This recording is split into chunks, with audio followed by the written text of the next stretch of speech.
numbers starting new apprenticeships are down by nearly half compared to their peak in 2016. And that's because the way they're structured favours larger employers upskilling their current staff to the detriment of small firms bringing in new people at the start of their careers. And the government needs to recognise this and work with business groups and small firms to develop programmes that are more tailored to their needs. But in the meantime, where you do find a good apprenticeship, they're often worth hanging on to. I am still here. Yeah, I don't think I'm leaving anytime soon. Dave Harvey, BBC Points West in Gloucestershire. And Lizzie Lyons is from Business West and joins me to chat about all this. Now, you represent lots of local employers, don't you? The bigger ones are doing it, but the smaller ones are finding it difficult. Is that right? That's right, and in some cases we have some amazing apprenticeships available with small employers and in fact employers of all sizes across the region.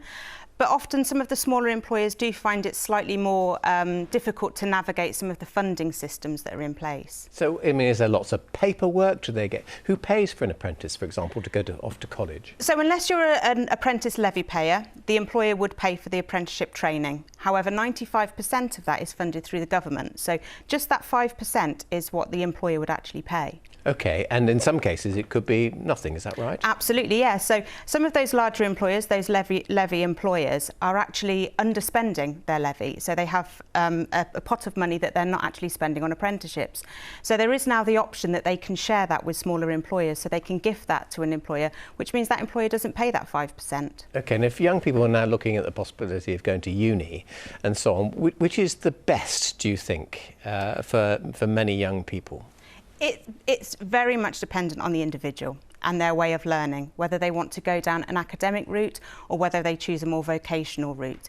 The good thing about apprenticeships is now that you can do an apprenticeship to a degree level standard, it opens up the accessibility of those higher level qualifications to those who might not have gone to university otherwise. In the first place, and they don't have to be clear, they don't have to pay the fees. That's right, that's right. I think it's important to note as well that there is still a space for those going to university, and I know that there are the tuition fees and everything, but it's important to note that that repayment is based very much on what you earn after you graduate, and that it's not a debt that's going to hang over. It's one that it comes out of your salary. Yeah, but it's a fork in the road, isn't it, for lots of people, say at 18 or so.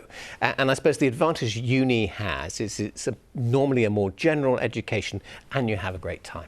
That's right, yes. And as opposed to an apprenticeship, if you've got a very good idea of what you want to do and you want to get into work and you really want to start, then an apprenticeship is a great option for that. OK. I was an apprentice.